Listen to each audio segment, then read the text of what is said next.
44 wins, 6th in the Eastern Conference, and a solid showing in a 6-game series was an amazing improvement for the Pistons last season, but I'm afraid the improvements won't continue into this season. With key departures of Tim Hardaway Jr., Dennis Schroeder, and Malik Beasley, substandard replacements made in free agency, and no notable young talent on the roster being added this summer, leads me to having some concerns about the type of improvement the Pistons can make for the upcoming season. Let's discuss their offseason moves, the reintegration of Jaden Ivey, and how it could all lead to some major offensive setbacks. Tim Hardaway Jr. is, as noted, one of the 3 key departures for the Pistons this offseason. His three-point shooting last year was extremely valuable, especially on a team that lacks three-point shooting amongst its young core. Now, certainly his three-point shooting could be streaky at times, but Hardaway Jr. is a respected threat from deep across the league, and that threat created significant and very needed spacing for the Pistons offense. That improved spacing is one of several reasons for an improved Pistons offense throughout the course of last season. Thankfully, the Pistons were able to adequately replace Hardaway Jr. and quite likely improve with the free agency signing of Duncan Robinson. Robinson has made a career off of being an elite three-point shooter. Off the catch, off the move, and with a developed ability to attack closeouts, his offensive impact is going to be significant. Most importantly, he'll continue to provide great floor spacing, as did Tim Hardaway Jr. Now, you do lose some of the secondary shot creation that Hardaway Jr. can offer, but Duncan will provide even more efficient three-point shooting, especially off movement, that will be crucial for a successful Pistons offense. Unfortunately, the next key departure was not adequately replaced and was crucial in the great Pistons offense through the last couple of months of last season. More on that later when discussing the impact of the return of Jaden Ivey. Dennis Schroeder, despite his inefficiencies on offense through the regular season, was crucial to the Pistons offense and was especially impactful during their playoff series. Finally, the Pistons had a guy outside of Cade who could handle the ball, create his own, and most importantly, create for others. Having secondary creation around Cade is crucial, and Schroeder was the only hint of this last season once he was acquired on February 6th. The closest replacement the Pistons made to this was Caris LeVert, who certainly isn't a point guard and isn't a great or efficient secondary creator, but it's the best the Pistons got.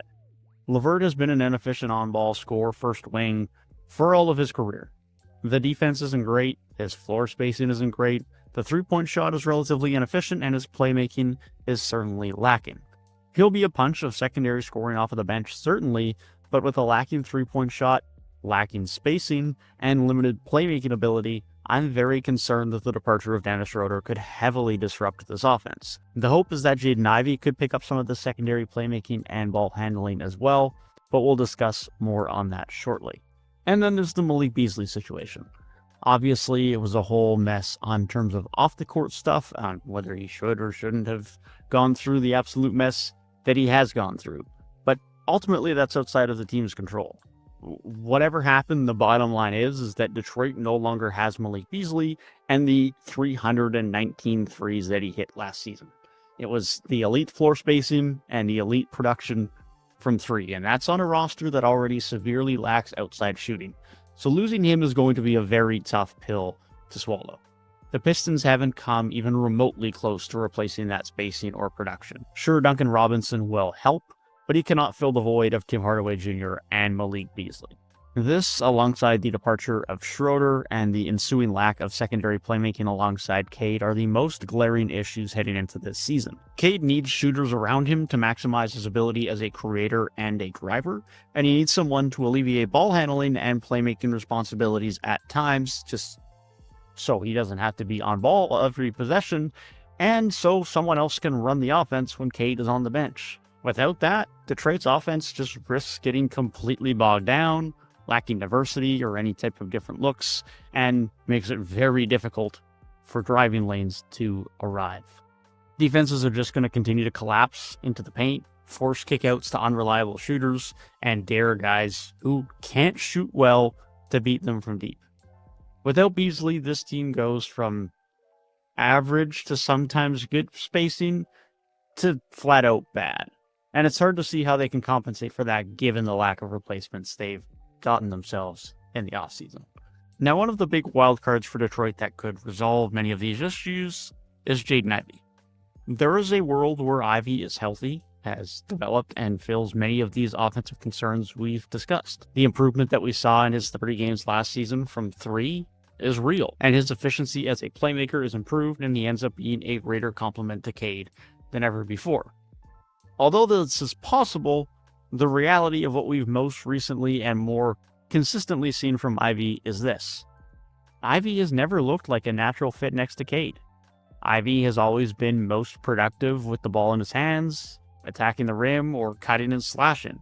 The 3, although good in 30 games last year, has never really been consistently great, which could further result in hampering the spacing that the Pistons have when Ivy is on the floor.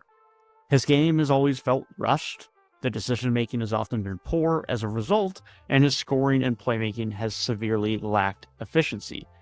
Now, of course, that's not to say that improvement won't happen for Ivy. He's a great athlete who always played very quickly, and it was going to take time for things to slow down for him, for decision-making to improve, and for some of the playmaking and perimeter scoring to potentially become more efficient. Maybe those 30 games of improved three-point shooting from last season are real. He's seen the team's improved defense and is willing to be a bigger contributor there, and can result in being a good complement to Cade. But until we see that significant improvement consistently, I'm going to have concerns about the offense and the Pistons as a whole. The reality is the Pistons were a better team without Jaden Ivey last season, and even more importantly, they were a better team once they finally acquired secondary playmaking and ball handling help for Cade. That is when they acquired Dennis Schroeder.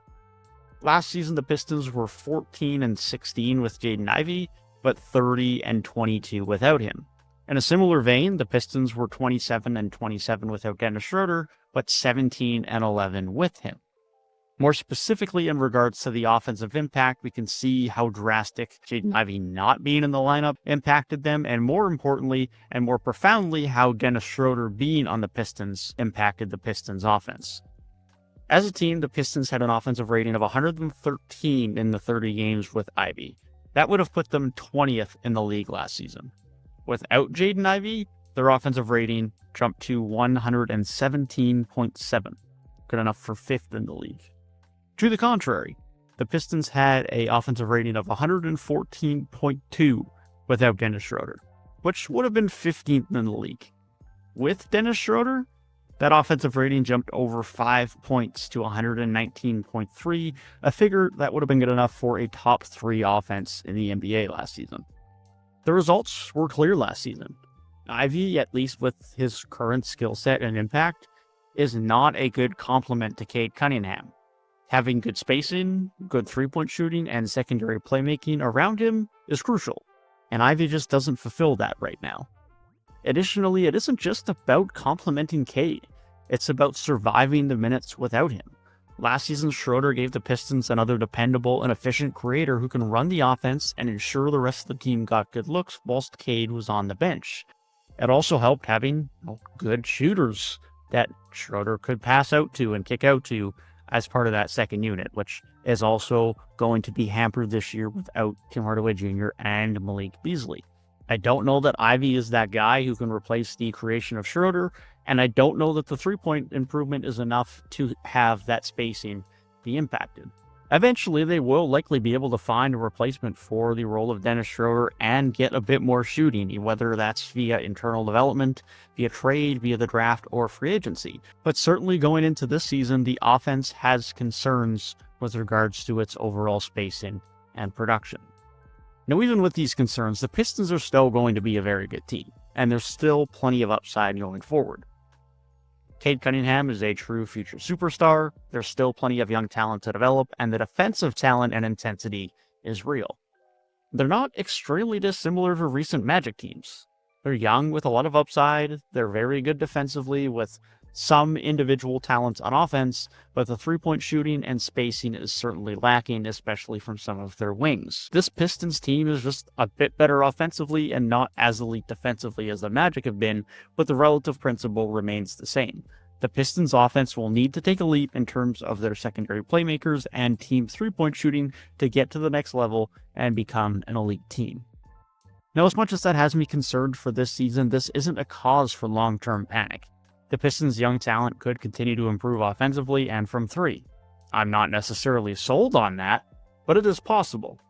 The more likely alternative is addressing that via the draft, via trades, or via free agency. The Pistons do still have good financial and trade flexibility to continue adding to their roster, allowing them to address those needs as they see fit. Those small but crucial moves over the next coming seasons could certainly add the right pieces to the roster to fill their offensive needs and inch the Pistons closer to being an elite team. I'm far from hitting the panic button for the Pistons' future, and I think they will become that elite team in the coming seasons, given they make the right small moves. But I think it would be unrealistic and foolish, given last season's jump and this offseason, to expect another big leap from the Pistons in the upcoming season. They need better three-point shooting, they need better spacing, and they need more playmaking around Cade to enhance Cade's production and to maximize the team's offense as a whole. I expect another postseason appearance this year, certainly, and further improvement will continue going forward, but the losses this offseason and the resulting offensive holes should be cause for concern for this year's Pistons.